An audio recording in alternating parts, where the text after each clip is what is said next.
నమస్కారం. జై తెలుగు తల్లి టీవీ ప్రేక్షకులకు స్వాగతం, సుస్వాగతం.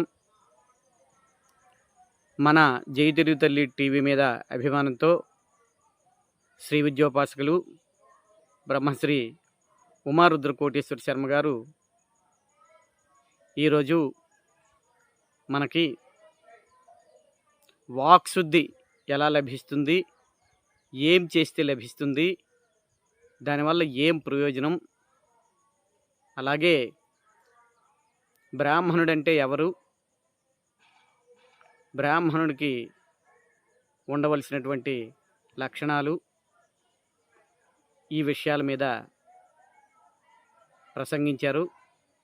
వారికి ధన్యవాదాలు. జై తెలుగు తల్లి టీవీ ప్రేక్షకులందరూ కూడా ఈ ప్రవచనాన్ని వింటారని కోరుతున్నాం. వాక్కు శుద్ధి వల్ల ఏదంటే అది జరుగుతుంది. దానికేం పెద్ద తపస్సులు చేసి వేసిన అవసరం లేదు. వాక్శుద్ధి కావాలి. తపస్సులు చేస్తే వచ్చినటువంటి వాక్శుద్ధి వేరు. ధర్మబద్ధంగా మానవుడిగా, బ్రాహ్మడిగా నడిస్తే వచ్చేటటువంటి వాక్శుద్ధి వేరు. ఈ వాక్శుద్ధి వల్ల వాడు బాగుండడమే కాదు, సమాజం కూడా బాగుంటుంది. బ్రాహ్మడు ఏం చేయాలి? ప్రాతకాలం ముందు లేవాలి. ప్రాతకాలం అంటే ఏమిటో తెలియదు, స్థితి వచ్చేసింది.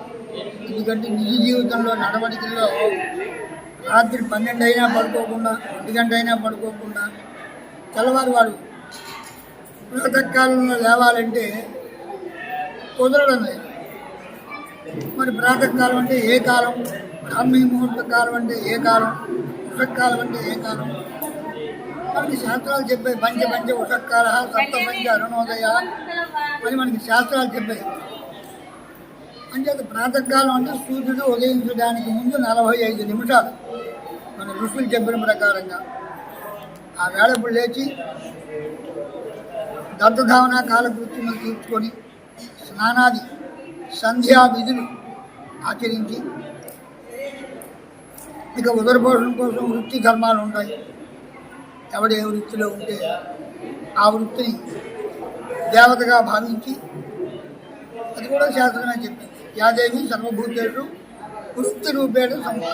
వృత్తే దేవుడు అంటే అటువంటి వృత్తిని దేవతగా భావించి ఆ వృత్తిలో ధర్మాన్ని పాటిస్తే చాలు. అలాగా వాడికి ఉన్నటువంటి వృత్తి ఏదైతే ఉందో ఆ వృత్తిని అనుసరించి ధనం సంపాదించి భార్యాబిడ్డను పోషించుకోవాలి. అలా పోషించుకుంటే వాడికి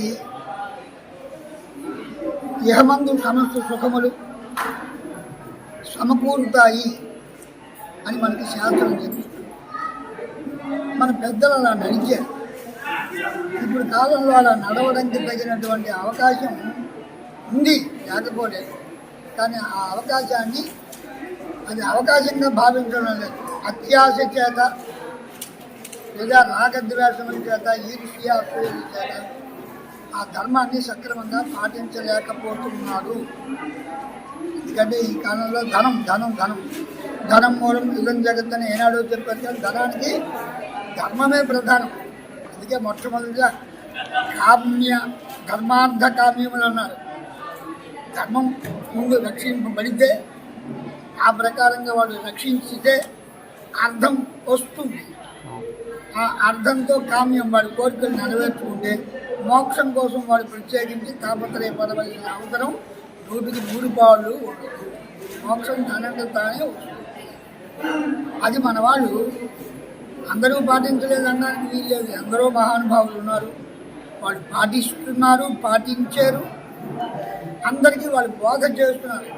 ఆ బోధ చేసిన వాళ్ళందరూ విరోధస్తులు అయిపోతున్నారు సమాజానికి. ఎవరు చెప్పినా వీడు కబుర్లు ఆడతాడు, వీడికి అన్నీ ఉన్నాయి కాబట్టి వీడిని మాట్లాడుతున్నాడు. అలాగే వాడికి లేకపోతే వాడి వీధిలోకి వెళ్తే అప్పుడు తెలుస్తుంది సమాజం గురించి అని అనుకుంటున్నారు. కానీ బ్రాహ్మడికి వాడి ధర్మాన్ని వాడు పాటిస్తే ఎటువంటి వాడైనా వచ్చి వాడిని గౌరవించాలి, వాడికి పోషణకి కావాల్సింది ఇవ్వాలి అనేటటువంటి భావాలు వాళ్ళకి కలుగుతాయి.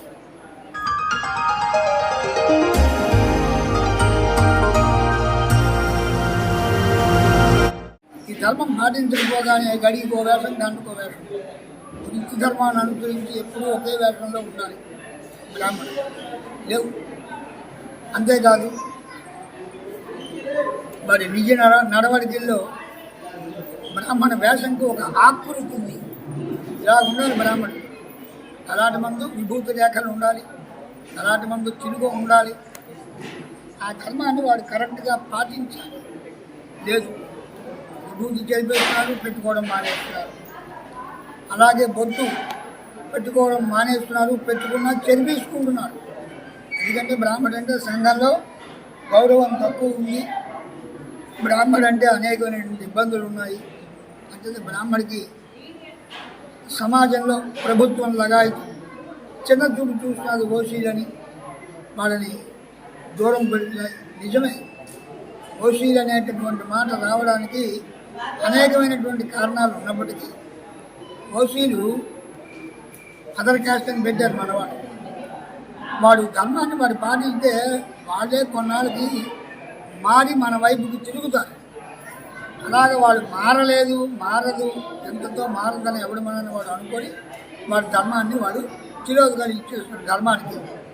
అందుచేత అలా కాకుండా ధర్మాన్ని వాడు పాటించాలంటే ప్రాతకాలంలో లేచి సంధ్యావందనం చేసినప్పుడు కనీసం అష్టోత్తర శతం లగాయతు సహస్రం వరకు గాయత్రి మంత్రం జపం చేస్తే వాడి దగ్గరికే అన్నీ వస్తాయి, సందేహము లేదు. దాని ఎందుకు సంపూర్ణమైనటువంటి విశ్వాసం బ్రాహ్మడికే ముందు మంత్రమే ఎందుకు విశ్వాసం కలగడం లేదు. ఏదో నామధారకంగా సంధ్యావందన, నామధారకంగా జపం అవుతున్నారు తప్ప జపం అంటే కేవలంగా మంత్రం చెప్పి కూటలు తావని చెప్పేస్తే జపం అయిపోదు. మంత్రము, మంత్రార్థము, మంత్ర రహస్యము ఎరిగి ఉండి కళ్ళు మూసుకొని ఆ ధ్యాన శ్లోకం అనగానే ఆ ధ్యాన శ్లోకం చదవగానే ఆ రూపం మనకు కనబడాలి. అందుకు ధ్యాన శ్లోకం పెట్టేది. ధ్యానం ఏ పూజ నువ్వు చేసినా, ఏ దేవుడు పూజ చేసినా ఆ దేవుడికి ధ్యాన శ్లోకం మొట్టమొదట. ధ్యాన ఆవాహనాది షోడశోపచార పూజ అన్నాడు. ధ్యానం మొట్టమొదటి. అంటే ధ్యానంలోనే దేవత కనబడాలి. అంటే అటువంటి భావము నీకు రావాలి. ఆ భావం కుదురుతుందో కుదరదో అనేటటువంటి భావంతో మనకందరూ ఒక రూపాన్ని కల్పించి మహర్షులు మనకు అందించారు. ఆ రూపం దగ్గర పెట్టుకున్న మనకి మనస్సు దాని ఎందుకు కేంద్రీకృతం అవగా వాడు ఆ రూపం చూసి ధ్యానం చదువుతున్నా చెవులు వెలువడుతున్నా ఇంకొక శబ్దాలు వస్తున్నాయి, వాసన వస్తున్నది, ఇంట్లో ఏవో రకరకాల వాసనలు రాగానే మనస్సు చంచలమైంది. ఇదో ఫలానాది వండుతున్నారని వాసన చూసి చెప్పడం, ఫలానాది వింటూ ఉంటే ఏదో జరిగిపోతున్నదని చెప్పి అటువైపు మనస్సు వెళ్ళిపోవడం. తద్వారా ఏమిటవుతుంటే దేవత మీద మనస్సు నిలబడడం లేదు, మంత్రము ఎందుకు నిలబడడం లేదు. అది ఎవరు తప్పంటే ప్రకృతి తప్ప అనడానికి వీలు లేదు. మన సాధనలో లోపం అనాలి తప్ప ప్రకృతిని మనం దూషించవలసిన అవసరం లేదు. అంటే మన ధర్మాన్ని మనం ముందు పాటించాలి. అలాగే వాడి జపం చేసుకుంటూ ఉంటే కొన్నాళ్ళు కష్టంలాగా అనిపిస్తుంది. అనిపించినా వాడిలో ఒక విధమైనటువంటి తేజస్సు అందరికీ కనబడదు. ఎవడు వాడికి ఉపకారం చేయాలనుకుంటాడో లేదా అపకారం చేయాలనుకుంటాడో వాళ్ళకి ఆ తేజస్సు కనిపిస్తుంది. అపకారం చేయాలనుకున్నవాడు ఆ తేజస్సు వాడికి కనపడగానే వాడు అపకారం చేయకుండా వాడి దగ్గరికి రాగానే ఉపకారం చేయాలనే బుద్ధి వాడికి మారిపోతుంది. ఉపకారం చేయాలనుకున్నవాడు కొంచెం ఇవ్వవలసినటువంటి వాడు లావుగా ఇచ్చి వాడిని గౌరవించి నమస్కరించి మరీ వెళ్తాడు. అటువంటి స్థితి మనకి కలగాలంటే ధర్మం ధర్మం ధర్మం అంతేగా, ధర్మమే కావాలి. అటువంటి ధర్మానికి తోడు అది సత్యం. అంటే సత్య ధర్మములు రెండు పాటిస్తే వాటికి తిరుగులేదు. ఎంతోమందిని మనం చూస్తున్నాం, మన పూర్వీకులు సాధించారు. వాళ్ళ దగ్గరికే ఎంతటి వాడైనా మహానుభావుడైనా వాళ్ళ దగ్గరికే వచ్చి వాళ్ళకి నమస్కరించి వాళ్ళ ఆశీస్సులు పొంది ఏదో వాళ్ళకి కలిగింది. అంటే వాడికి కావలసిందంతా ఇచ్చిపోయినా ఇవ్వలేకపోయినా ఎంతో కొంత వాళ్ళకి ధనం ఇచ్చి వాళ్ళని పోషించారు. ఎప్పుడో రాజులు పోషించారు బ్రాహ్మణులు అంటే, ఇప్పుడు రాజులు లేకపోయినా ప్రజారాజ్యం కాబట్టి ప్రజలే రాజులు. అటువంటి ప్రజలు వాళ్ళ దగ్గరికి వచ్చి నమస్కారం చేసి వాళ్ళకి కలిగింది ఇచ్చేంగా ఇస్తే దాంతో బ్రతకడం అనేటటువంటిది మొదట నేర్చుకోవాలి. ఈ మనస్సుకి ఆశ ఎప్పుడైతే కలిగిందో అలా వాడిని చూసి వీడిని చూసి వాడికి అలాగుంది వీడికి ఇలాగుంది మనకి కూడా అలా ఉండాలి అంటే దురాశలు ఎప్పుడైతే వస్తున్నాయో ఆ దురాశ చేత వచ్చినటువంటిది చాలడం లేదు. ఎందుకంటే మనస్సుకి తృప్తి కలిగితే తప్ప నీకు వచ్చిన ధనం సరిపడదు, ఎంత వచ్చినా చాలదు. ఇప్పుడు ఆహారం అయితే ఎంత ఆహారం అయితే సరిపోతుందనే నియమం ఉంది, కానీ ధనానికి ఆ నియమం లేదు. ఎంత ధనం వచ్చినా ఇంకా కావాలి ఇంకా కావాలి ఇంకా కావాలనేటటువంటి ఒక మా పద్ధతి ఇప్పుడు వచ్చేసి అంచేత దాని నుండి మానవుడు చెడుతున్నాడు. అటువంటి మానవుడు బాగుపడాలి అంటే అందరికీ ఉండాలి బుద్ధి. అంచేత అందరూ జపాలు చేయగలరా? అందరూ బ్రాహ్మడి కంటే గాయత్రి జపం ఉంది అంటే మిగతా వాళ్ళకి జపాలు ఉన్నాయి, లేకపోతే ప్రతి వాడికి గురువు ఉన్నాడు. ఎందుకంటే ప్రతి బ్రాహ్మడికి కాకుండా ఇతర జాతుల వాళ్ళకు కూడా ఏమిటున్నది, వాడికి తండ్రి ఉపదేశం చేస్తాడు. 4వ సంవత్సరంలో 4 నెలల 4 రోజులు దాటిన తర్వాత అంటే 5వ సంవత్సరం 5వ నెల 5వ రోజు నాడు వాడికి ఉపదేశం చేస్తాడు తండ్రి. అది ఉపదేశం సంగతి వాడికి తెలియదు. ఏమిటి తెలీదు? ఓం నమ శివాయ సిద్ధన్నమ అంటే ఓనామాహాలు అంటారు మనవాడు. ఓనామా అని ఓనామా దిద్దించలేదు అంటారు, తండ్రి దిద్దిస్తాడు. ఇప్పుడు అది పోయింది. ఆ తండ్రి ఇప్పుడు ఓనామా దిద్దించడం లేదు. అది ఎవడో మేస్తూ వాడు ఏ జాతి వాడో ఎందుకో వాడు ఎటువంటి వాడో వీటిని బాగుపడాలని కోరుకున్నవాడో లేకపోతే వాడికి కేవలంగా ధనం కోసమే వాడిని అందులో జాయిన్ చేసుకుంటున్నాడు. ఇలా రకరకాల భావాలతో ఉన్నవాడు వాడికి అక్షరాభ్యాసం చేసి గురువు అయితే ఆ గురువు వల్ల వీడికి ఏం ఉపకారం కలగదు. అంటే తండ్రే మొట్టమొదటి గురువు అని మన పెద్దలు తండ్రి ఒడిలో కూర్చొని పెట్టుకొని ఓనామా దిద్దించడం అనేటువంటిది ఉంది. ఇప్పుడు ఈ కాలంలో మానేశారు మనవాళ్ళే. దానికి కారకుడు ఏమిటంటే మళ్ళీ బ్రాహ్మడే చెప్పడం మానేశారు. దానిలో ఉన్న గొప్పతనం చెబితే బ్రాహ్మడు మిగతా వాళ్ళకి అర్థమవుతుంది. వీడే మానేస్తున్నాడు. వీళ్ళు కూడా ఏమిటంటే ఇప్పుడు మన సైన్స్ అనండి లేకపోతే మన ఋషులు చెప్పినటువంటిది అనండి 5 సంవత్సరాల అంటే 5వ సంవత్సరంలో 5వ నెలలో 5వ రోజు అండంలో కారణం ఆ వయస్సు వస్తే తప్ప వాడికి అక్షర జ్ఞానం వాడికి మెదడు లోపలికి వెళ్ళేటటువంటి అవకాశం, నువ్వు చెప్పిన వాటిని అర్థం చేసుకోవాలని అనేటటువంటి భావం వాడికి కలగడానికి అవకాశం లేదు. ఇది సైంటిఫిక్ రీజన్ కూడా. సైంటిఫిక్ రీజన్ మనకు అనేక రకాలు ఉన్నాయి. ఎందుకంటే ఈ వయస్సు వస్తే కానీ పెళ్లి పనికిరాదు, ఈ వయస్సు వస్తే కానీ రజస్వల అవ్వదు, ఈ వయస్సు వస్తే కానీ మైండ్ మెచ్యూర్ అవ్వదు. ఇప్పుడు సైన్స్ చెప్తున్నాను. అంచేత అటువంటి పరిస్థితి మహర్షులు తపశ్శక్తి చేత తెలుసుకొని ఏ వయస్సుల్లో ఏమేమి చెయ్యాలో అనేటటువంటి భావన వాళ్ళు తెలుసుకొని అని మనకి శాస్త్ర రూపే అందింటే ఈ కొంతమంది వితండవాదులు ఉన్నారు కదా, అంతా మీ బాబునోళ్ళే రాసేసుకున్నారు శాస్త్రాలు, అంచేత మీ బ్రాహ్మడికి తప్ప మరి ఎవరికి లేదంటారు. ఏ శాస్త్రం బ్రాహ్మణుడు రాశాడు? బ్రాహ్మణుడు రాసిన శాస్త్రం ఒక్కటి మర్చుకొకటి చూపించగలడు ఎవడైనా? ఎవడూ చూపించలేదు. కానీ బ్రాహ్మడు కాదా అంటే బ్రాహ్మణేవాడు. ఎటువంటి బ్రాహ్మణులు? జన్మనా జాయితే శూద్రః కర్మణా జాయితే ద్విజః వేదపాఠంతు విప్రాణం బ్రహ్మజ్ఞానంతు బ్రాహ్మణం. తపశ్శక్తి చేత బ్రహ్మజ్ఞానం పొందినటువంటి వాళ్ళందరూ బ్రాహ్మణులే. వాడు ఎన్ని జాతులు వాడు, ఏ జాతి వాడు, ఏ ఋషిని చూడండి ఏ జాతి వాడో తెలియదు. మనకి తెలుస్తుంది. మనకి సూత పౌరాణికుడు అంటున్నాం. అతని దగ్గరికి వెళ్ళి శౌనకాది మహర్షులు బాపనులు అందరూ నేర్చుకుంటున్నారు, ధర్మ సందేహాలు తెలుసుకుంటున్నారు. మరి సూతుడు అంటే సూతుడు కదా. రామాయణం రాసిన వాల్మీకి ఎవడు? బ్రాహ్మణ. అలాగే మరి భారతం రాసిన వాడు, భాగవతం రాసిన వాడు వీళ్ళందరూ బ్రాహ్మణ. ఎక్కడ ఏది బ్రాహ్మణ అనేటువంటి మాట ఎక్కడ లేదు. ఏ శాస్త్రము బ్రాహ్మణ రాయింది. కానీ మా బయట లోకంలో ఏమిటో ఆర్యోక్తి ఉందంటే అందరూ మీ బాబురాలుగా రాసుకుంటున్నారు అంటున్నారు.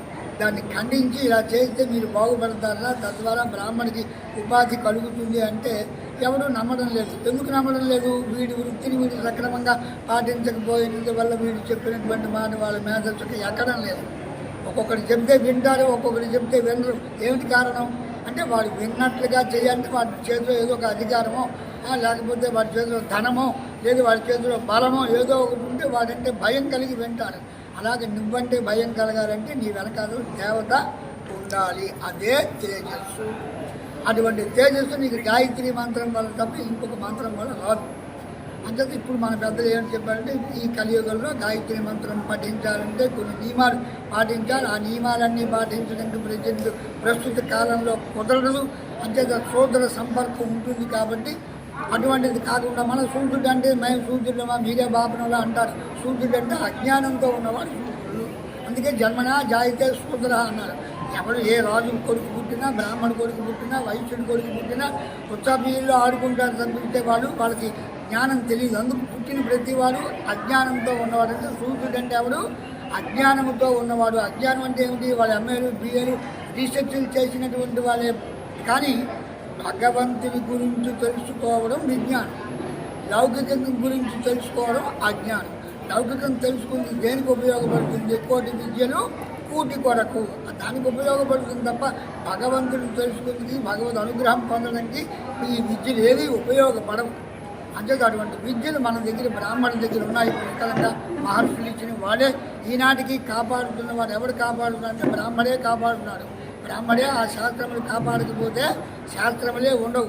జంతువులకి మనిషికి ఆవగించేంత తేడా లేకుండా ఉంటుంది.